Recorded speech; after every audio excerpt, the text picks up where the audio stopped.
Rajamahendravaram social media ద్వారా తన సంస్థపైన తనపైన కార్యకలాపాలపైన దారుణమైన దుష్ప్రచారం చేస్తున్న రాజనగరానికి చెందిన బర్లా విజయ్ యాదవ్ పై తక్షణం చర్యలు తీసుకోవాలని డిజిటల్ మహిళా వ్యవస్థాపకురాలు counselling psychologist behavioural and international certified coach doctor Ashlesha Eedala ఆందోళన వ్యక్తం చేశారు. పోలీసులకు ఫిర్యాదు చేసినప్పటికీ అతని వేధింపులు ఆగడం లేదని, అతడిపై ఎఫ్ఐఆర్ వేసినప్పటికీ పోలీసులు ఎందుకు అరెస్ట్ చేయడం లేదో అర్థం కావటం లేదని ఆవేదన వ్యక్తం చేశారు. బర్లా విజయ్ అనే వ్యక్తి తాను న్యాయవాదనని చెబుతుండటంతో బార్ అసోసియేషన్ కు కూడా వెళ్లి ఫిర్యాదు చేస్తానని తెలిపారు. సమావేశంలో పలువురు సంస్థ సభ్యులు కూడా పాల్గొన్నారు. అందరికీ నమస్కారం అండి.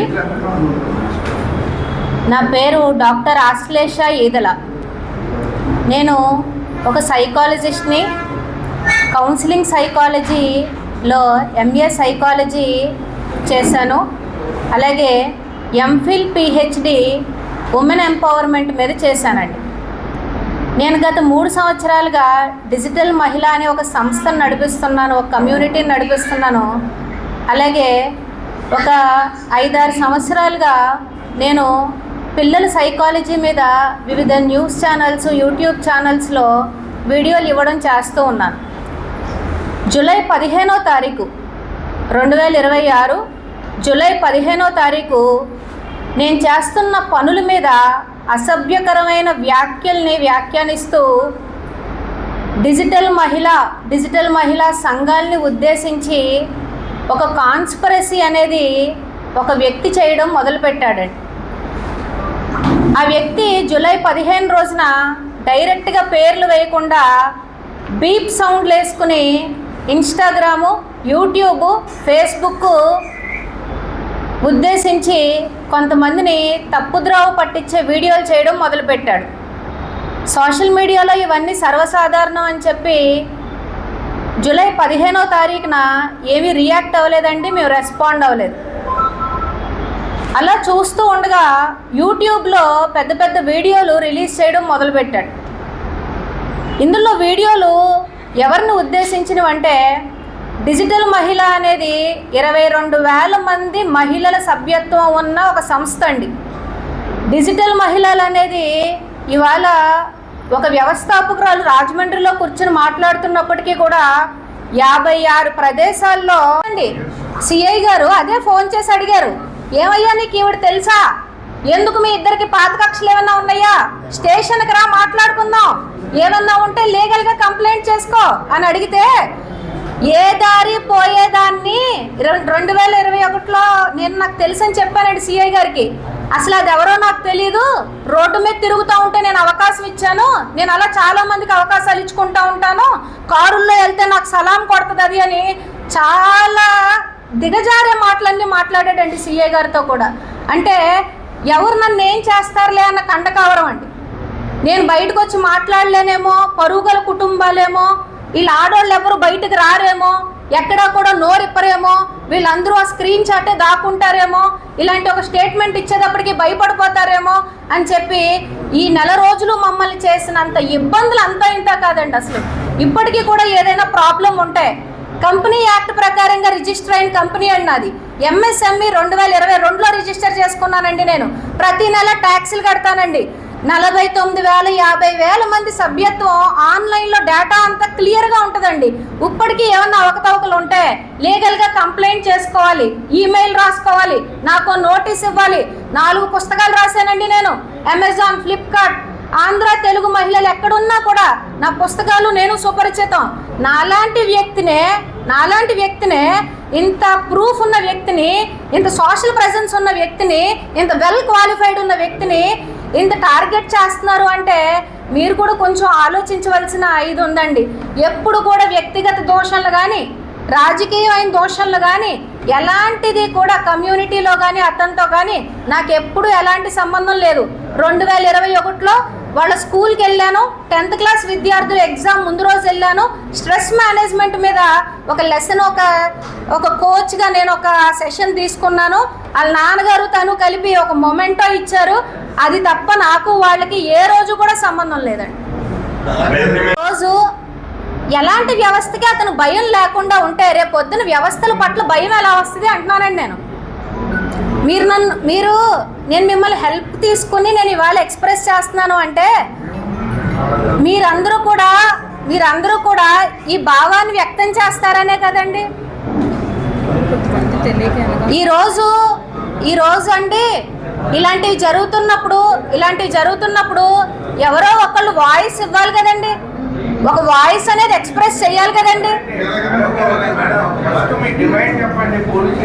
నాకు డిమాండ్ ఏంటంటేనండి, అతను ఏవైతే అసభ్యకరంగా వీడియోలు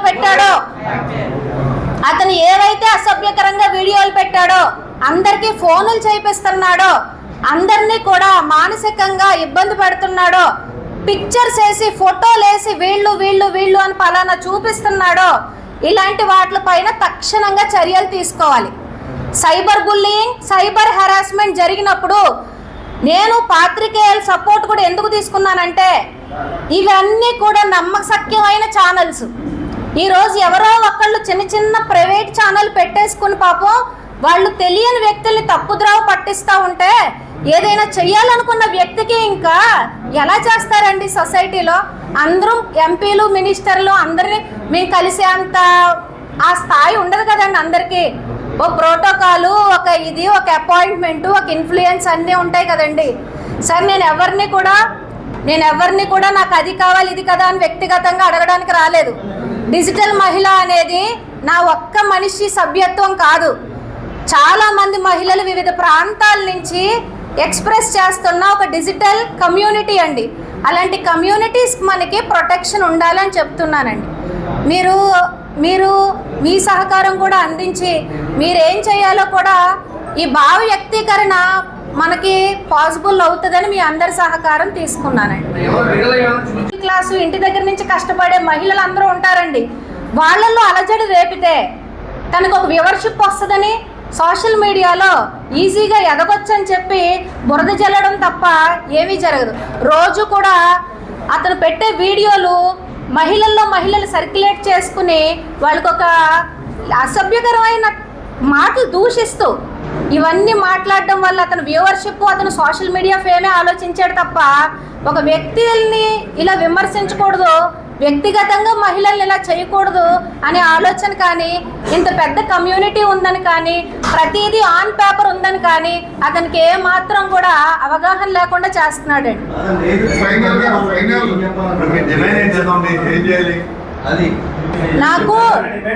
నా డిమాండ్ ఏంటంటే నాకు అర్థం కాక వాళ్ళు మీ ముందర కూర్చున్నారు. ఏంటంటే తెలుసండి, ఎఫ్ఐఆర్ ఫైల్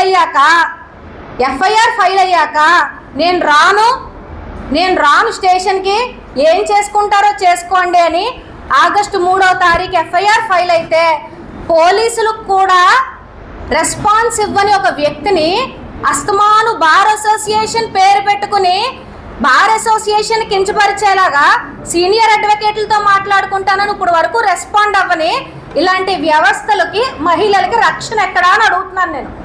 ఎప్పుడు హత్య చేయడం, ఎప్పుడు రేపులు చేసేయడమే కాదు ఆడవాళ్ళకి డేంజర్ అంటే, ఏదైనా పని చేసుకునే మహిళలను ఆపడం కూడా దేశ ఆర్థిక అభివృద్ధికి ఆపేస్తున్నట్టేనండి. ఈరోజు నాకు నేను భయపడి బయటకు రాకుండా మాట్లాడకుండా ఇవన్నీ కార్యకలాపాలు ఆపేసుకోవాలని ఇలాంటి వాళ్ళు ఎప్పటికప్పుడు పుట్టగడుగుల్లో పుడతానే ఉన్నారు. ఎక్కడో చోట నేను నోరిప్పితే ఈ 22,000 మంది సభ్యులకి కూడా ఒక కథది. ఎప్పుడైనా మహిళకి సమస్య వస్తే లీగల్గా వెళ్ళాక కూడా ఎవరైనా ఆగకపోతే సంస్థలు ఏం చేయలేవు, వ్యక్తులు ఏమి చేయలేరు అని ఆగిపోకుండా మనం డెమోక్రటిక్ కంట్రీలో ఉన్నాం. మనం భారతదేశ సంస్థలు ఒపీనియన్కి అర్థం చేసుకుని విచక్షణ ఇచ్చే సంస్థల్లో ఉన్నాం ఈరోజు మనం. అలాంటి ఎవరిని కూడా ఉపేక్షించక్కర్లేదు.